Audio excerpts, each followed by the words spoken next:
আরে গোপাল, এই পোশাকে তুমি এখানে? এই, তোমাকে না রাজসভায় আসতে বারণ করে দিয়েছিলাম? হ্যাঁ, তা অবশ্য করেছিলেন, কিন্তু আমি তো আজ এখানে আপনার সভাসদ হয়ে আসিনি। তাহলে কি করতে এসেছো? এসেছি বিচার চাইতে। বিচার? কিসের বিচার? চুরির বিচার। মহারাজ, কাল নদীর ধারে ধুতি ফতুয়া খুলে আমি এই গামছা পরে স্নান করতে নেমেছিলাম, আর স্নান করে উঠে দেখি আমার ধুতি ফতুয়া চুরি হয়ে গেছে। তা চুরি হয়ে গেলে আমি কি করব?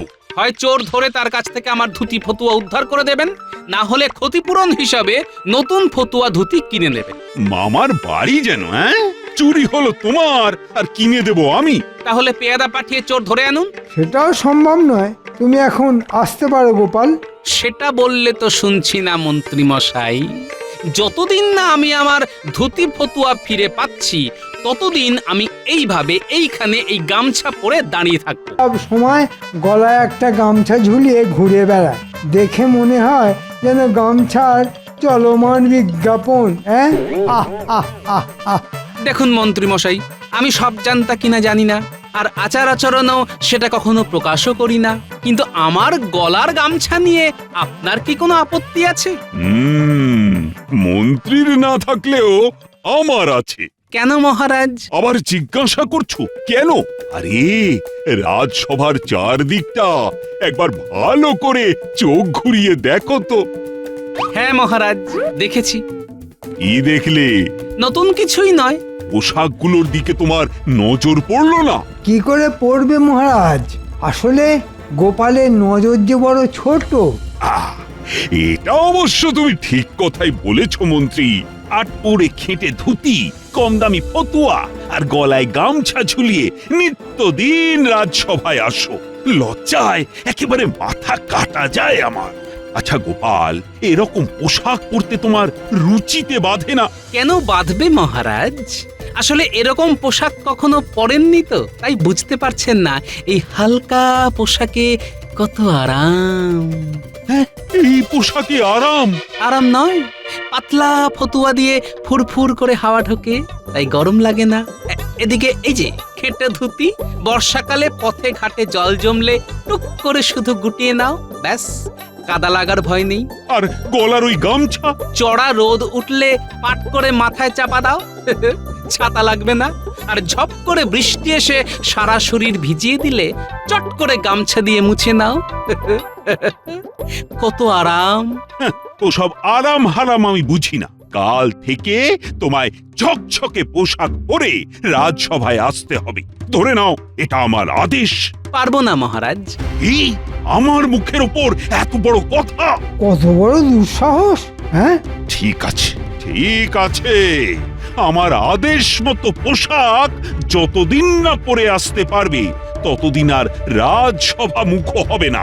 যাও যাও, দূর হয়ে যাও, দূর হয়ে যাও আমার সামনে থেকে। ঠিক আছে, তাই যাচ্ছি।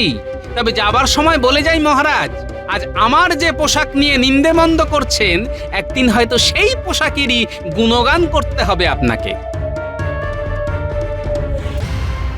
মন্ত্রী, বলুন মহারাজ। কাছে এসো, কথা আছে। কি গো, ঠিকঠাক কাজ হবে তো? দেখুন না কি করি। কিরে, পারবি তো? ঠিক পারবো। তাহলে ওর পেছনে ছায়ার মতো লেগে থাক। ঠিক আছে।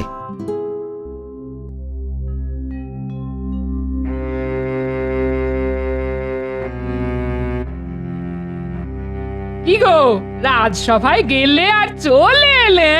না গো গিন্নি, আসলে মহারাজ আমাকে রাজসভা থেকে বের করে দিলেন।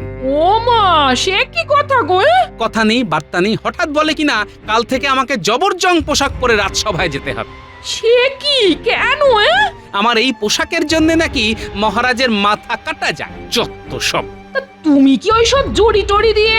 পাগল, ওইসব জবরজং পোশাক আমি কিছুতেই পরতে পারবো না। তাতেই মহারাজ খেপে গিয়ে আমাকে রাজসভা থেকে বের করে দিলেন। তার মানে তো? ঠিকই ধরেছ গিন্নি, আমার চাকরিটা মনে হয় গেছে। চাকরি যাওয়া মানে তো বেতন বন্ধ। আরে বেতন বন্ধ হলে আমাদের চলবে কি করে গো? তুমি অত ভেবো না তো।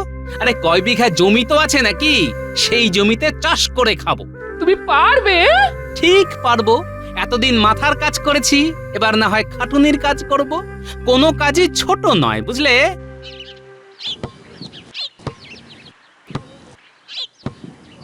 কি গো সব জানতা গামছাওয়ালা, শেষে কিনা সবজিওয়ালা হয়ে যাবে? তাই তোমাকে দেখে আজ একটা কথা বড় বেশি করে মনে পড়ে যাচ্ছে। কি কথা? ছিলে তুমি বিদূষক, সদাই মুখে হাসি, আজ শুধু কপাল দোষে হয়ে গেছো চাষি। আহ আহ আহ আহ। দেখুন মশাই, কথা শেষ হয়ে থাকলে এখন এখান থেকে মানে মানে কেটে পড়ুন। তোমার গুমর এখনো ভাঙেনি দেখছি। শেষে যখন চোখের জলে নাকের জলে হবে তখন বুঝবে মজা। হুম। শোন, সূর্যি একেবারে মাথার উপর চড়েছে, তোরা সকলে এখন বাড়ি যা। কাল কিন্তু পাঠশালা শেষ করে আবার আসবো। ঠিক আছে ঠিক আছে, এখন তো যা। না, আমারও বড্ড ক্লান্ত লাগছে। যাই, আমিও বাড়ি যাই।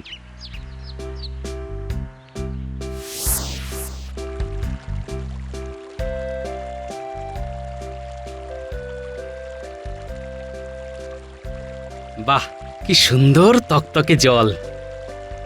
এতক্ষণ কোদাল চালিয়ে সারা শরীর কেমন তেতে গেছে। এই তকতকে জলে স্নান করে তবেই বাড়ি যাব। আশেপাশে কেউ নেই, তাহলে এখানেই পোশাক খুলে গামছা পরে জলে নেমে পড়ি।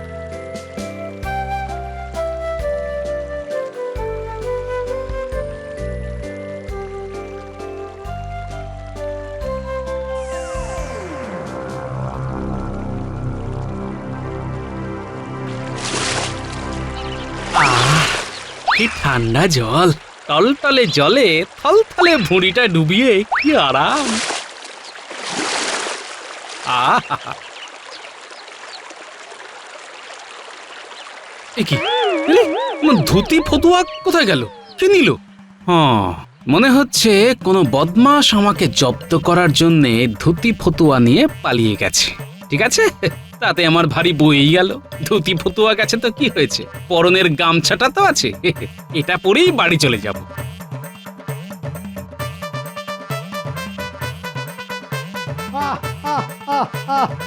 সাবাস সাবাস, দারুণ কাজ করেছিস। এ কি বলি, পরনে শুধু গামছা কেন? ধুতি ফতুয়া কোথায় গেল? স্নান করতে পুকুরে নেমেছিলাম, সেই ফাঁকে কোন হতভাগা এসে তোমায় গামছা পরিয়ে দিয়ে চলে গেল। হায় হায় হায়, চাকরিও গেছে, এখন ধুতি ফতুয়াও গেল। কি করবে এখন? দাও তো, এখন পেট ভরে চারটি ভাত দাও দেখি। কথা ছিড়ি দেখো, পরনের পোশাক চলে গেল আর ইনি পেট ভরে ভাত খাওয়ার কথা বলছেন। হ্যাঁ বলছি তো, এখন ভাত খেয়ে ঘুমাবো, তারপর যা করার কাল করব।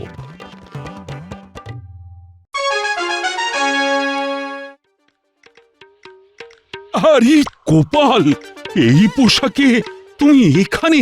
এই, তোমাকে না রাজসভায় আসতে বারণ করে দিয়েছিলাম? হ্যাঁ, তা অবশ্য করেছিলেন, কিন্তু আমি তো আজ এখানে আপনার সভাসদ হয়ে আসিনি। তাহলে কি করতে এসেছো? এসেছি বিচার চাইতে। বিচার? কিসের বিচার? চুরির বিচার। মহারাজ, কাল নদীর ধারে ধুতি ফতুয়া খুলে আমি এই গামছা পরে স্নান করতে নেমেছিলাম, আর স্নান করে উঠে দেখি আমার ধুতি ফতুয়া চুরি হয়ে গেছে। তা চুরি হয়ে গেলে আমি কি করব? হয় চোর ধরে তার কাছ থেকে আমার ধুতি ফতুয়া উদ্ধার করে দেবেন, না হলে ক্ষতিপূরণ হিসাবে নতুন ফতুয়া ধুতি কিনে নেবেন। মামার বাড়ি যেন, হ্যাঁ? চুরি হলো তোমার আর কিনে দেব আমি? তাহলে পেয়াদা পাঠিয়ে চোর ধরে আনুন। সেটাও সম্ভব নয়, তুমি এখন আসতে পারো গোপাল। সেটা বললে তো শুনছি না মন্ত্রী মশাই। যতদিন না আমি আমার ধুতি ফতুয়া ফিরে পাচ্ছি, ততদিন আমি এইভাবে এইখানে এই গামছা পরে দাঁড়িয়ে থাকবো। কিন্তু দাঁড়িয়ে থাকতে থাকতে তো তোমার পা ব্যথা হয়ে যাবে গোপাল। তবুও দিনের পর দিন দাঁড়িয়েই থাকবো। তাহলে তোমার পরনের ওই গামছা তো পুরনো হয়ে ছিঁড়ে কুটি কুটি হয়ে যাবে। তখন লজ্জা ঢাকবে কিসে? কলা পাতায়? কেন, কচু পাতা চাপা দিয়ে? তবুও দাঁড়িয়ে আমি থাকবই। এ বাবা, এ আবার কি আপদ? সেটা তো একটা ভীষণ বিসদৃশ্য ব্যাপার হবে। আমার আমার মান ইজ্জত তো ধুলোই লুটোবে। ঠিক আছে, ঠিক আছে, নতুন ধুতি ফতুয়া সব তুমি পাবে। মন্ত্রী, মন্ত্রী, এক্ষুনি গোপালকে নতুন ধুতি আর ফতুয়া কিনে দাও।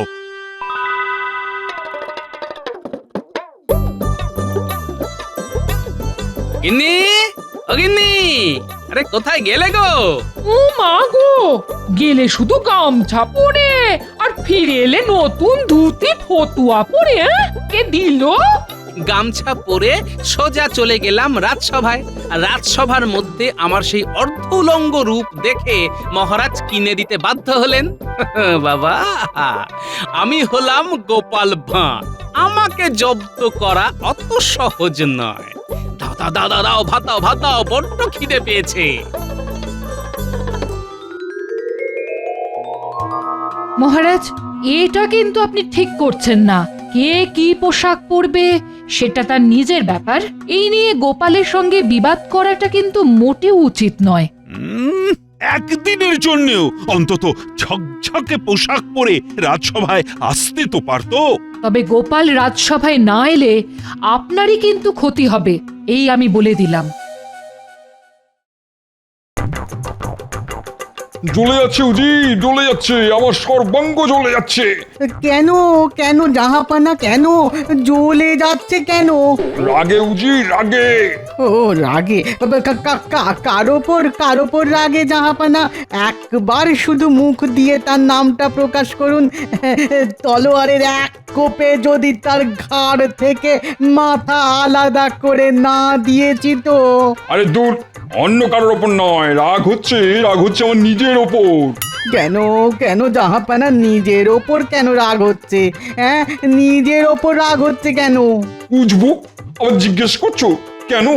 আজ এতগুলো বছর ধরে এত চেষ্টা করেও বেটাকে কাবু করা গেল না। কাকে কাবু করার কথা বলছেন বলুন তো? সেটাই তো মাথায় আসছে না। আরে বেল্লি, মাথা থাকলে তবেই তো বুঝবে কার কথা বলছি। বলছি কৃষ্ণচন্দ্রের কথা। কৃষ্ণচন্দ্র? হ্যাঁ, কৃষ্ণচন্দ্র। আরে আমার কতদিনের স্বাদ ওই কৃষ্ণচন্দ্রকে কাবু করে কৃষ্ণনগর দখল করব, কিন্তু বারে বারেই কি যুদ্ধ, কি বুদ্ধি, সবেতেই হেরে যাই আমি। সে আর কি করবেন হুজুর, যার যেমন নসিব। খামোশ! আমি তমাম বাংলার নবাব, নিজের নসিব আমি নিজেই বানাই। শোনো উজির, কৃষ্ণচন্দ্রকে কাবু করার জন্য একটা জবরদস্ত ফন্দি আঁটতে হবে তোমায়। পারলে ইনাম পাবে, আর না পারলে গর্দান যাবে। আপনি আপনি কি কি কি কি কি কথা বলছেন জাহাপানা? না পারলে গর্দান যাবে?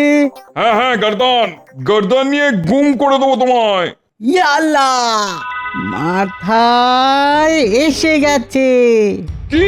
ওই যে বললেন না গুম, জাহাপানা কৃষ্ণচন্দ্রকে গুম করে দিতে হবে। বহুত খুব। তা কিভাবে গুম করবে? শুনেছি খুব ভোরবেলায় কৃষ্ণচন্দ্র একা একা বাগানে পায়চারি করে, আশেপাশে তখন কোনো প্রহরী থাকে না। হ্যাঁ, কথাটা আমি শুনেছি বটে। যদি দুজন গুপ্তচর পাঠিয়ে ওই সময় কৃষ্ণচন্দ্রকে তার বাগান থেকে গুম করে ফেলা যায়। হ্যাঁ, খুব ভালো বন্দি, কিন্তু তারপর কি করবে? বেটাকে আমাদের মুর্শিদাবাদে তুলে এনে ভয় দেখিয়ে যদি ওর বিষয় আশয় লিখিয়ে নেওয়া যায়, তাহলে কেমন জমবে বলুন তো ব্যাপারটা? হ্যাঁ, বহুত জমে যাবে। তাহলে আর দেরি করছো কেন? যাও, যত তাড়াতাড়ি পারো সব ব্যবস্থা করে ফেলো। কিন্তু আমার ইনাম? পাবে, ইনামে ভরিয়ে দেবো তোমায়।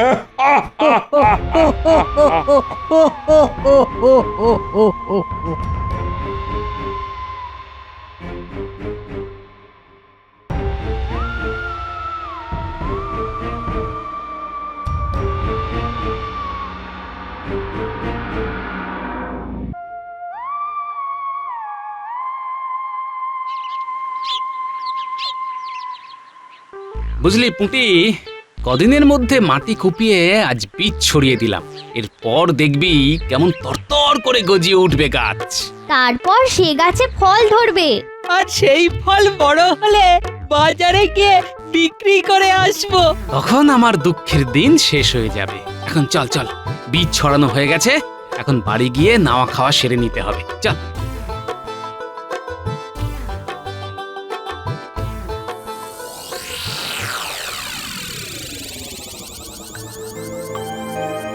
শোন, মহারাজের আদেশ মতো জমিতে ছড়ানো সব বীজ এমনভাবে ওলট পালট করে দিতে হবে যাতে একটা বীজ থেকেও গাছ না বেরোতে পারে। ঠিক আছে মন্ত্রী মশাই, কোনো চিন্তা করবেন না, সব হয়ে যাবে।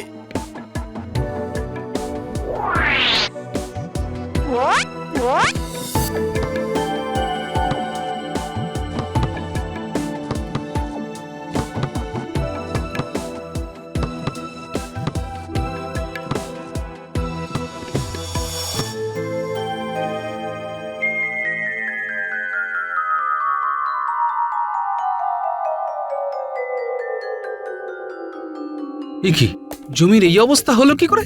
দেখে তো মনে হচ্ছে কেউ বা কারা এসে সমস্ত জমিতে লাঙল চষে দিয়ে গেছে। বুঝতে পেরেছি, মহারাজ আর মন্ত্রী মশাই তাহলে আদা জল খেয়ে আমার পেছনে লেগেছে। ঠিক আছে, আমার নামও গোপাল ভাঁড়। বীজ তো দূরের কথা, ফসলের দাম অবধি মহারাজের কাছ থেকে একেবারে উসুল করে নিয়ে আসবো।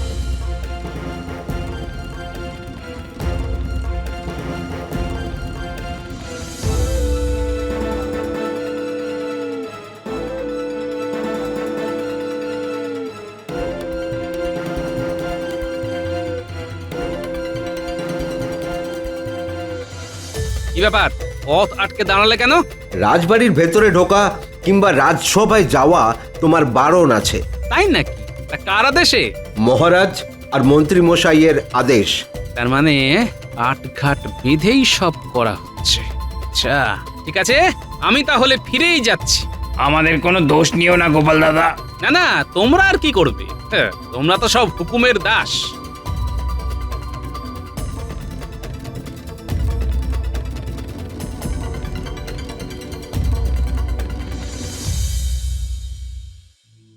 এই শোনো, একটা কথা বলছি, হ্যাঁ, সামান্য পোশাক আশাক নিয়ে তুমি আর মহারাজের সঙ্গে বিবাদ করতে যেও না। হ্যাঁ, দেখছো তো মহারাজ তোমার উপর কেমন খাপ্পা হয়ে উঠেছেন।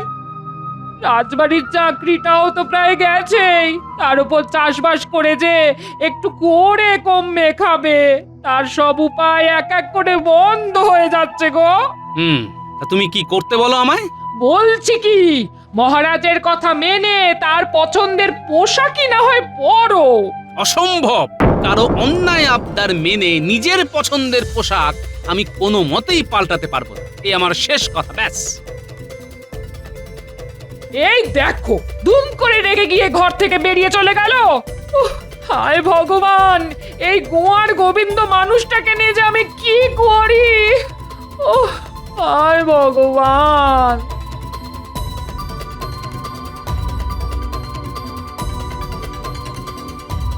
কাল রাজসভায় ঢুকতে দেয়নি, কিন্তু মহারাজের বাগান তো আছে। আজ বাগানে ঢুকে মহারাজের সঙ্গে একটা হেস্তনেস্ত করতেই হবে।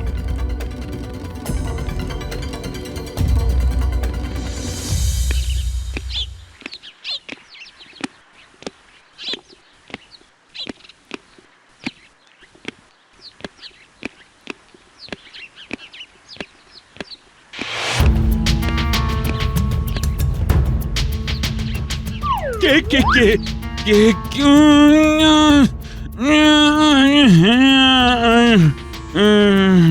আরে এরা কারা? মহারাজকে এভাবে টানতে টানতে নিয়ে যাচ্ছে কেন? নিশ্চয়ই কোনো গোলমাল আছে। এই তোরা কারা? মহারাজকে এভাবে টেনে নিয়ে যাচ্ছিস কেন? বেশি কথা বললে মেরে টাক ফাটিয়ে দেবো। তাই নাকি? তাহলে দেখ কে কার টাক ফাটায়।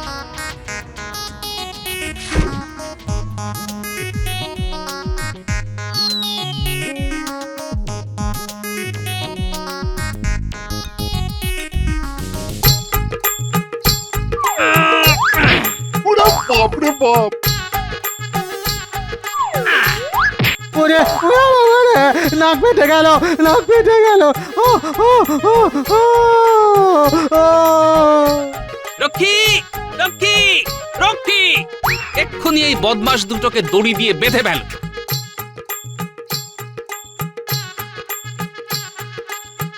ওহ, বাবা, গোপাল, আজ শুধু তুমি এসে পড়েছিলে বলেই আমি বেঁচে গেলাম, না হলে যে কি হতো।